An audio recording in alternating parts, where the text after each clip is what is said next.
Bonjour et bienvenue sur Trader School, l'école de trading. Avant de commencer, mettez un pouce bleu, partagez et abonnez-vous à la chaîne. Je suis Kevin, trader expérimenté et passionné par les marchés financiers. Aujourd'hui, nous allons aborder un sujet capital pour bien débuter votre parcours dans le trading.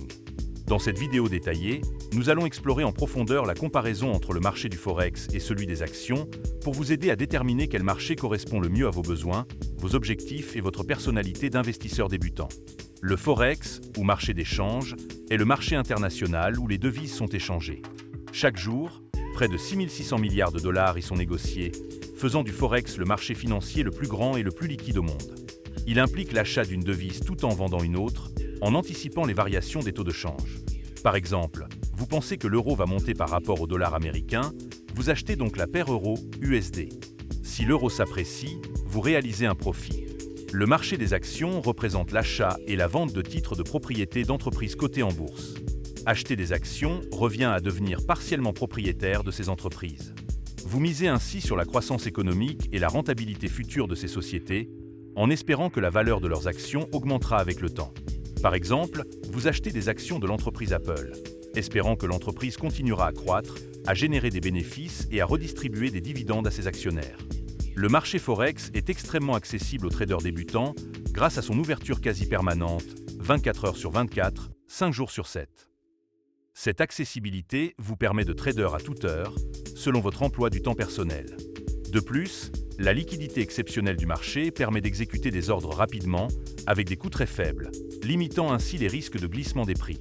Le Forex offre la possibilité d'utiliser l'effet de levier, ce qui signifie que vous pouvez contrôler de grosses positions avec un petit capital initial. Cela permet aux débutants, avec des ressources limitées, de commencer rapidement. Par exemple, un effet de levier de 100 permet de contrôler une position de 10 000 euros avec seulement 100 euros en dépôt. Le marché Forex présente un nombre limité de paires majeures, euro, USD, GBP, USD, USD, JPY, etc., ce qui facilite l'apprentissage. Vous pouvez ainsi vous spécialiser rapidement sur quelques devises seulement, simplifiant l'analyse. Le marché des actions est généralement plus intuitif pour les débutants. Investir dans des entreprises comme Apple, Amazon ou Tesla est concret, car ces marques font partie de votre quotidien. Vous investissez dans des réalités économiques familières, ce qui rend l'analyse plus accessible. Le marché des actions, bien que volatile sur certaines périodes, demeure souvent plus stable que le marché Forex sur le court terme. Les actions sont particulièrement adaptées aux investisseurs cherchant des placements sur le moyen ou long terme, avec une vision stable et moins stressante. Les actions offrent la possibilité de générer des revenus passifs réguliers grâce aux dividendes. De nombreuses entreprises versent des dividendes trimestriels ou annuels, permettant ainsi de recevoir une rémunération régulière en plus des gains en capital. Finalement, voici un rapide récapitulatif des éléments à considérer pour faire votre choix.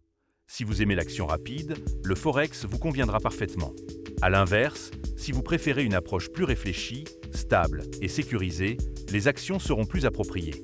Dans tous les cas, le plus important est de débuter progressivement, d'apprendre et de toujours contrôler votre risque. Merci d'avoir regardé cette vidéo jusqu'au bout. Si cette vidéo vous a été utile, mettez un pouce bleu, partagez-la et abonnez-vous à la chaîne pour encore plus de conseils pour réussir dans le trading. À très bientôt sur Trader School.